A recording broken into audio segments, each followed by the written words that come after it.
வணக்கம். சுப்ரீம் செய்திகளுக்காக இரா செல்வமணி. புதுச்சேரி பல்கலைக்கழக வடகிழக்கு மாநில மாணவர் கூட்டமைப்பின் சார்பில் வடகிழக்கு மாநில கலாச்சார விழா 2025 பல்கலைக்கழக கருத்தரங்கம் மற்றும் கலாச்சார மையத்தில் நடைபெற்றது.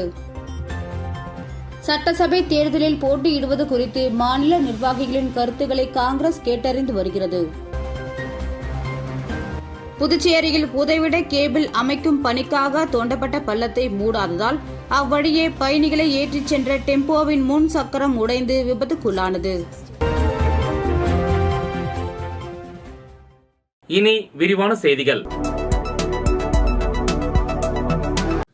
புதுச்சேரி பல்கலைக்கழக வடகிழக்கு மாநில மாணவர் கூட்டமைப்பின் சார்பில் வடகிழக்கு மாநில கலாச்சார விழா 2025 பல்கலைக்கழக கருத்தரங்கம் மற்றும் கலாச்சார மையத்தில் நடைபெற்றது. இந்த நிகழ்ச்சிக்கு கவர்னர் கைலாசநாதன் சிறப்பு அழைப்பாளராக கலந்து கொண்டு கலாச்சார விழாவினை தொடங்கி வைத்தார். அங்கு அமைக்கப்பட்டிருந்த வடகிழக்கு மாநிலங்களின் கலாச்சார வரலாற்று அரங்குகளை திறந்து வைத்து பார்வையிட்டார். பல்கலைக்கழக துணைவேந்தர் பொறுப்பு டாக்டர் தரணிக்கரசு, பல்கலைக்கழக பதிவாளர் திரு வடகிழக்கு மாணவர் கூட்டமைப்பின் மாநில தலைவர் செல்வி தர்ஷினி, பேராசிரியர்கள் மற்றும் வடகிழக்கு மாநிலத்தை சேர்ந்த மாணவர்கள் விழாவில் பங்கேற்றனர். வடகிழக்கு மாநிலங்களின் கலை கலாச்சாரத்தை பறைசாற்றும் விதமாக கலை நிகழ்ச்சிகள் அரங்கேற்றப்பட்டன.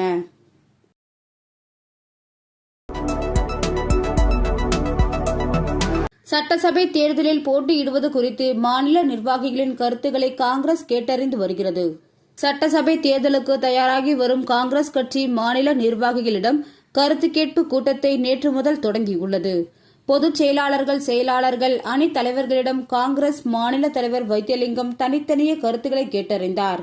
கருத்து கேட்பு கூட்டத்தை தொடங்கி வைத்து பேசிய மாநில தலைவர் வைத்தியலிங்கம் எம்பி, சட்டசபை தேர்தல் தொடர்பாக கட்சியின் நிர்வாகிகள் தங்களது கருத்துக்களை பெயர் பொறுப்புகளுடன் என்னிடம் தெரிவிக்கலாம். பூத் அளவில் 10 பேர் பணியாற்ற வேண்டும். அவர்களும் காங்கிரஸ் கமிட்டியிடம் தொடர்பில் இருக்க வேண்டும். இந்த கருத்து கேட்பு மக்களின் எண்ணங்கள், உணர்வுகளை தெரிந்து கொள்ள உள்ளோம்.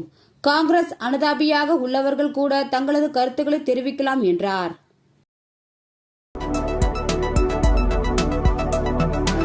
புதுச்சேரியில் புதைவிட கேபிள் அமைக்கும் பணிக்காக தோண்டப்பட்ட பள்ளத்தை மூடாததால் அவ்வழியே பயணிகளை ஏற்றிச் சென்ற டெம்போவின் முன் சக்கரம் உடைந்து விபத்துக்குள்ளானது.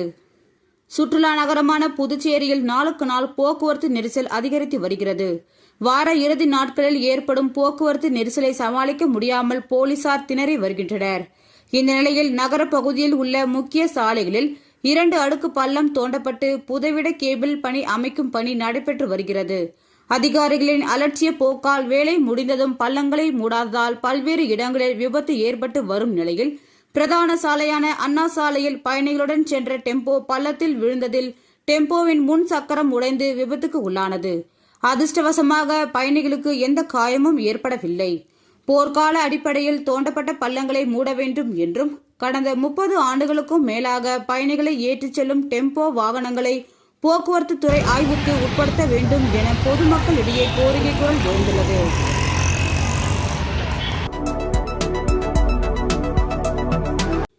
வில்லியனூர் விவேகானந்தா அரசு மேல்நிலைப்பள்ளி வளாகத்தில் பாண்டிச்சேரி ரோட்டரி மீட்டவுன் சங்கம், சென்னை அம்பத்தூர் ரோட்டரி சங்கம் மற்றும் கனடா நாட்டின் தொண்டு நிறுவனம் ஸ்கர்வ் அமைப்பும் இணைந்து அரசு மற்றும் அரசு உதவி பெறும் 1500 பள்ளி மாணவர்களுக்கு 60 லட்சம் ரூபாய் மதிப்பீட்டில் நலத்திட்ட உதவிகள் வழங்கப்பட்டது. அரசு பள்ளிகள் மற்றும் அரசு உதவி பெறும் பள்ளிகளை சேர்ந்த 12 வயதிற்கு உட்பட்ட ஏழை எளிய 1500 மாணவர்கள் ஒவ்வொருவருக்கும் ரூபாய் 4000 மதிப்புள்ள கல்வி உபகரணங்கள், படுக்கை விரிப்பு, போர்வை, துண்டுகள், கொசுவலை, விளையாட்டு உடுப்புகள் அடங்கிய கிட் வழங்கப்பட்டது. 1500 மாணவ மாணவிகளுக்கு வழங்கப்படும் உபகரணங்களின் மொத்த மதிப்பு 60 லட்சம் ரூபாய் என்பது குறிப்பிடத்தக்கது. இந்த நிகழ்ச்சிக்கான ஏற்பாடுகளை பாண்டிச்சேரி ரோட்டரி மிட்டவுன் தலைவர் வெங்கடேசன், செயலாளர் விக்ரம், ரீமன், பீட்டர், கிருஷ்ணராஜ், ராஜ் எவரீஸ், ஆனந்தன், ரவி மற்றும் கிளப் உறுப்பினர்கள் புதுச்சேரி கல்வித்துறை உதவியுடன் செய்திருந்தனர். 1500 பிள்ளைங்களுக்கு கொடுத்துருக்கோம். 1500 பிள்ளைங்க எஜுகேஷன் டிபார்ட்மெண்ட்டோட சப்போர்ட்டோட அவங்கள்ட்ட வந்து ஸ்கூல் ஸ்டூடெண்ட்ஸோட நேம் லிஸ்ட் வாங்கிட்டு அவங்களோட கைடன்ஸில் கவர்மெண்ட் ஸ்கூல்லையும் கவர்மெண்ட் எய்டட் ஸ்கூலில் படிக்கிற பிள்ளைங்களுக்கு ஆர்கனைஸ் பண்ணி நேற்று ஒரு 850 கிட்ஸு, இன்றைக்கி ஒரு 650 கிட்ஸு இதுக்கு எங்கள் ரோட்டரி சங்கத்தில் சேர்ந்த எல்லா மெம்பரும் பார்ட்டிசிபேட் பண்ணி அவங்க கான்ட்ரிபியூட் பண்ணி சப்போர்ட் பண்ணியிருக்காங்க. ஸ்கூல் ஆமாம், இந்த ப்ராஜெக்ட் ஒவ்வொரு கிட்டும் 4000 ரூபாய், 1500 ஸ்டூடெண்ட்டுக்கு 60 லட்ச ரூபாய் வேல்யூ உள்ள ப்ராடக்ட்ஸை ஃப்ரீயாக நம்ம பிள்ளைங்களுக்கு இப்போ டிஸ்ட்ரிபியூட் பண்ணி கொடுத்துருக்கோம். புதுச்சேரியில் டீ கடை முன்பு பட்டா கத்தியுடன் ரீல்ஸ் எடுத்த இளைஞரை போலீசார் கைது செய்தனர். புதுச்சேரியில் தொழிலதிபர்களை மிரட்டி ரவுடிகள் சிலர் மாமூல் வசூலிக்கின்றனர். யார் பெரிய ரவுடி என்பதை நிரூபிக்க ரவுடி கும்பலுக்குள் அடிக்கடி மோதல் ஏற்பட்டு ஒருவரை ஒருவர் வெட்டி கொலை செய்வதும் நடக்கிறது. ரவுடிகளின் கூட்டாளிகள் வாட்ஸ்அப், இன்ஸ்டாகிராம், பேஸ்புக்குகளில் கத்தி உள்ளிட்ட ஆயுதங்களுடன் போஸ்ட் கொடுப்பதும் ரீல்ஸ் வெளியிட்டும் வருகின்றனர். இந்த நிலையில் நேற்று இரவு கோரிமேடு பகுதியில் தன்வந்திரி காவல் நிலைய போலீசார் ரோந்து சென்றபோது டீக்கடை முன்பு இளைஞர் ஒருவர் பட்டா கத்தியுடன் கானா பாடலுக்கு ரீல்ஸ் எடுத்துக் கொண்டிருந்தார். இதை கண்டு அதிர்ச்சியடைந்த போலீசார் அவரை காவல் நிலையம் அழைத்துச் சென்று விசாரணை மேற்கொண்டதில் ரெட்டியார்பாளையம் லாம்பார்ட் சரவணன் நகரை சேர்ந்த ஆம்புலன்ஸ் டிரைவர் சஞ்சய் என்பதும் வாட்ஸ்அப்பில் ஸ்டேட்டஸ் வைப்பதற்காக ரீல்ஸ் எடுத்ததாக தெரிய வந்துள்ளது. இதனையடுத்து சஞ்சயை கைது செய்த போலீசார் அவரிடம் இருந்து கத்தியை பறிமுதல் செய்தனர். பின்னர் நீதிமன்றத்தில் ஆஜர்படுத்தி காலாப்பட்டு மத்திய சிறையில் அடைத்தனர்.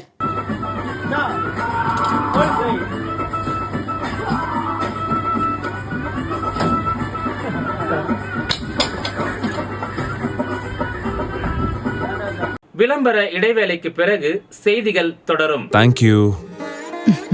பாருப்பா, பத்மா கை நிறைய புதுசா வளையல் போட்டிருக்கா. அத நீங்க எப்ப பாத்தீங்க? கோயிலுக்கு போனப்ப பார்த்தேன். அப்ப கோவிலுக்கு போனது சாமியை கும்பிட இல்ல. ஏன்பா, ஏன் முன்னாடி வந்து நின்னு சாமி கும்பிட்டா நான் பார்க்க மாட்டேனா? எனக்கும் வேணும் புது வளையல். இப்ப தங்கத்தோட விலை என்னன்னு தெரியுமா? பாரு, ஜோஸ் ஆலுகாஸ்ல இப்போ ஒரு புது ஆஃபர் இருக்கு. தங்க நகைகளின் சேதாரத்தில் பிளாட் 50% தள்ளுபடி. புரிஞ்சுதா? குட்.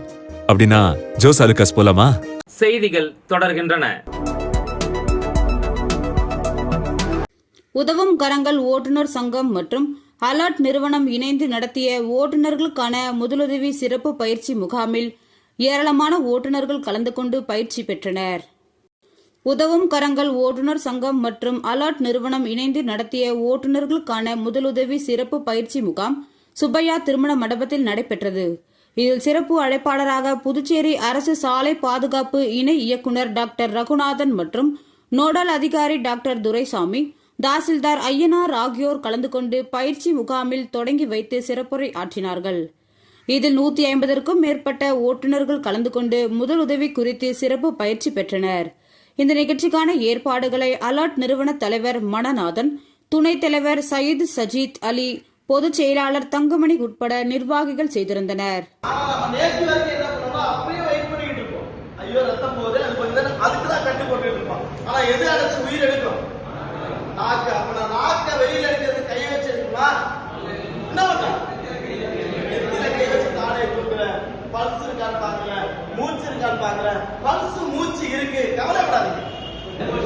அடுத்தது இன்னொரு கையெழுத்து வீல் பொசிஷன் எல்.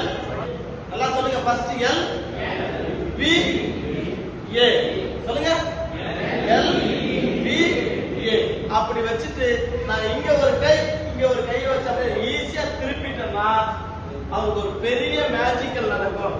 என்ன மேஜிக்கல்னா, இங்க ஹார்ட் இருக்கும், தலை டவுன்ல போயிடுச்சு.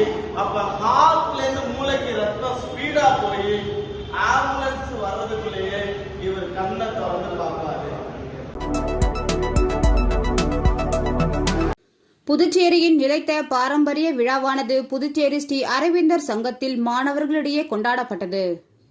ஸ்ரீ அரவிந்தர் சங்கத்தில் நடைபெற்ற புதுச்சேரி நிலைத்த பாரம்பரிய நிகழ்வின் போது புதுச்சேரி பாரம்பரிய விழாவின் தலைவர் மற்றும் சங்கத்தின் முன்னோடியான ஸ்ரீ பிரதீப் நரங் பங்கேற்பாளர்களை வாழ்த்தி பேசினார்.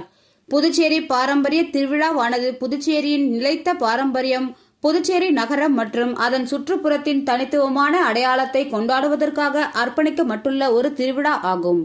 புதுச்சேரி கேன் நிறுவனமும் புதுச்சேரியின் பாரம்பரிய கட்டணங்களை பாதுகாத்து வரும் இன்டாக்ட் நிறுவனம், ஆரோ பாரதி அமைப்பு, ஸ்ரீ அரவிந்தர் சங்கம், ஏகலேவா பன்னாட்டு பள்ளி, மகாத்மா காந்தி மருத்துவக் கல்லூரி மற்றும் ஆராய்ச்சி நிறுவனம் மற்றும் அலைன்ஸ் பிரான்சிஸ் கல்வி நிறுவனம் ஆகியவற்றால் ஏற்பாடு செய்யப்பட்ட இந்த விழாவில் பாடல், ஓவியம், இசைக்கருவி நிகழ்ச்சிகள் உள்ளிட்ட பல்வேறு கலை நிகழ்ச்சிகள் இடம்பெற்றன. ஸ்ரீ அரவிந்தோ சொசைட்டியின் தலைவர் ஸ்ரீ பிரதீப் நரங் நிலையான பாரம்பரியம் பற்றிய கருத்துக்களை முன்வைத்து விழாவை தொடங்கி வைத்தார்.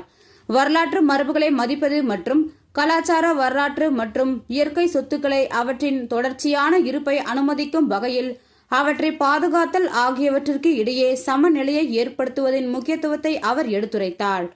விழாவில் பேசிய புதுச்சேரி ஏகலைவா சர்வதேச பள்ளியின் முதல்வர் திருமதி சரண்யா, படைப்பாற்றலை வளர்ப்பதிலும் கலாச்சார பாரம்பரியத்தை பாதுகாப்பதிலும் பங்களிக்கும் நிகழ்ச்சிகளின் முக்கியத்துவம் குறித்து வலியுறுத்தினார். அபயம் தொண்டு நிறுவனத்தின் நிறுவனரும் தமிழ் அறிஞருமான திரு சுந்தர முருகன் புதுச்சேரியின் பாரம்பரியத்தின் முக்கிய அம்சமாக வாசிப்பு கலாச்சாரத்தின் முக்கியத்துவத்தை எடுத்துரைத்தார்.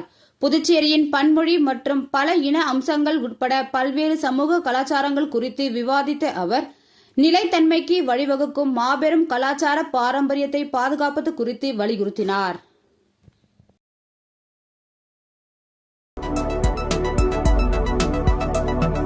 விதவை உள்ளிட்ட ஆதரவற்ற பெண்களுக்கு அரசு வேலைவாய்ப்பில் முன்னுரிமை அளிக்க வேண்டும் என சட்டமன்ற உறுப்பினர் நேரு கோரிக்கை விடுத்துள்ளார். இது தொடர்பாக சுயேட்சை சட்டமன்ற உறுப்பினர் நேரு வெளியிட்டுள்ள அறிக்கையில், புதுச்சேரி மாநிலத்தில் ஆயிரக்கணக்கான விதவைகள், கணவரால் கைவிடப்பட்டோர் மற்றும் முதிர்கன்னிகள் அரசு வேலைவாய்ப்பில் முன்னுரிமையை எதிர்பார்த்து கொண்டுள்ளனர். இவர்களில் பலருக்கு அரசு வேலைவாய்ப்புக்கானது வயது வரம்பு கடந்துவிட்டதால் வறுமையில் வாழ்ந்து வருகின்றனர்.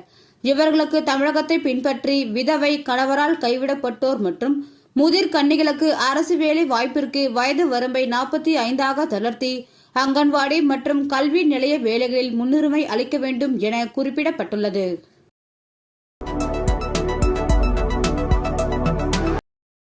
புதுச்சேரியில் ஆன்லைன் வர்த்தகத்தில் ஈடுபட்டால் அதிக லாபம் பெறலாம் என தொழிலதிபர்களை குறிவைத்து ரூபாய் 10 கோடி வரை மோசடியில் ஈடுபட்ட பட்டதாரி இளைஞரை சைபர் கிரைம் போலீசார் கைது செய்து சிறையில் அடைத்தனர். புதுச்சேரி பாரதி வீதியை சேர்ந்தவர் சரவணன். இவர் நகர பகுதியில் எலக்ட்ரானிக் மற்றும் பாத்திரக்கடை நடத்தி வருகிறார். இவர் ஆன்லைன் வர்த்தகத்தில் சற்று ஆர்வம் கொண்டவராக இருந்துள்ளார். இந்த நிலையில் இணையதளத்தில் குட்வில் என்கிற வர்த்தக நிறுவனத்திடம் பேசி ஆன்லைன் வர்த்தகத்தில் சிறுக ரூபாய் 1,69,00,000 முதலீடு செய்துள்ளார். ஒரு கட்டத்தில் தான் முதலீடு செய்த பணத்தை எடுக்க முயன்ற போது தனது ஆன்லைன் வர்த்தக கணக்கில் பணம் இல்லை என தெரிந்தவுடன் குட்வில் நிறுவனத்திற்கு தொடர்பு கொண்ட போது எதிர்த்தரப்பில் இருந்து சரியான பதில் வராததால் அதிர்ச்சியடைந்த சரவணன் இது தொடர்பாக கடந்த 10 மாதங்களுக்கு முன்பு புதுச்சேரி சைபர் கிரைம் காவல் நிலையத்தில் புகார் அளித்தார்.